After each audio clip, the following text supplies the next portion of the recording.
Ukraine के राष्ट्रपति Volodymyr Zelensky America पहुंचे तो यूरोप के नेताओं को चिंता सताने लगी। 7 यूरोपीय नेता राष्ट्रपति डोनाल्ड ट्रंप को एक तरफा फैसला लेने से रोकने के लिए वॉशिंगटन पहुंच गए। यूरोपीय नेताओं को आशंका थी कि ट्रंप यूक्रेन के राष्ट्रपति जेलेंस्की पर दबाव डाल सकते हैं और यूक्रेन की सुरक्षा की गारंटी दिए बिना उन्हें मजबूर कर सकते हैं कि वो अपना इलाका रूस को दे।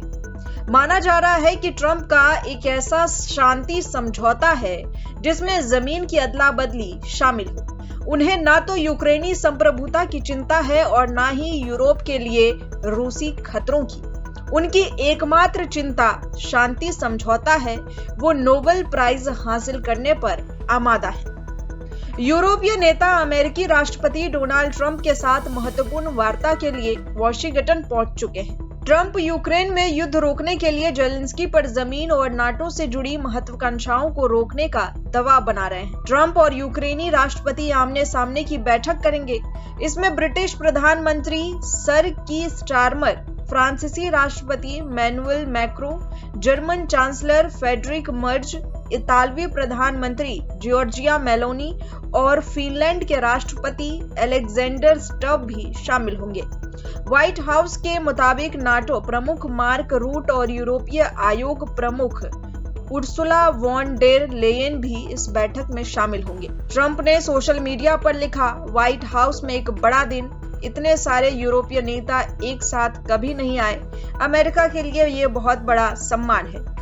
अहम बैठकों से पहले जेलेंस्की ने कहा कि रूस को उसके युद्ध के लिए पुरस्कार नहीं दिया जाना चाहिए। यूक्रेनी नेता ने सोशल मीडिया पर कहा, पुतिन यूक्रेन और यूरोप पर दबाव बनाए रखने के साथ साथ कूटनीतिक प्रयासों को नीचा दिखाने के लिए हत्याएं करेंगे। रूस को इस युद्ध के लिए पुरस्कृत नहीं किया जाना चाहिए। ये बैठकें शुक्रवार को अलास्का में ट्रंप और रूसी राष्ट्रपति व्लादिमीर पुतिन के बीच हुई शिखर वार्ता के बाद हो रही है, जो युद्ध विराम पर सहमति नहीं बना पाई। फरवरी में ट्रंप और उपराष्ट्रपति जेडी वेंस के साथ हुए विवाद के बाद ये पहली बार होगा जब यूक्रेन के राष्ट्रपति वॉशिंगटन का दौरा कर रहे हैं। फरवरी में दोनों नेताओं ने यूक्रेनी नेता को फटकार लगाई थी। माना जा रहा है कि यूरोपीय नेता ट्रंप और जेलेंस्की के बीच उस बैठक की पुनरावृत्ति को रोकने की कोशिश करेंगे। एक्सपर्ट कहते हैं कि ये वही नेता है जिन्होंने युद्ध की शुरुआत में यूक्रेन को सब कुछ देने से इनकार कर दिया था जो उसने मांगा था। यूक्रेन को सहायता देने के लिए राजी करने में उन्हें बहुत समय लगा। यूरोप के नेताओं को लगता है कि ट्रंप पुतिन की पेशकश के झांसे में आ गए हैं। इसके बाद सभी यूरोपीय राजधानियों में खतरे की घंटी बज गई है।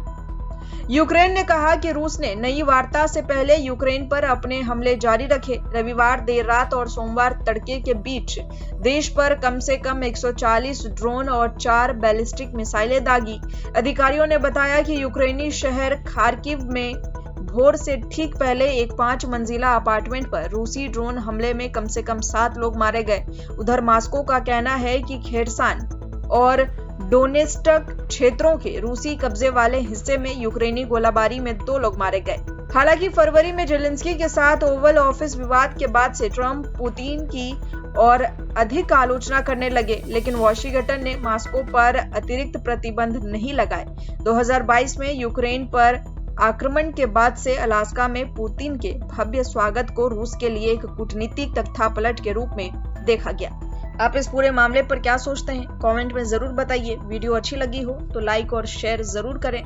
इसी तरह की और भी खबरों के लिए चैनल को सब्सक्राइब करना बिल्कुल न भूलें।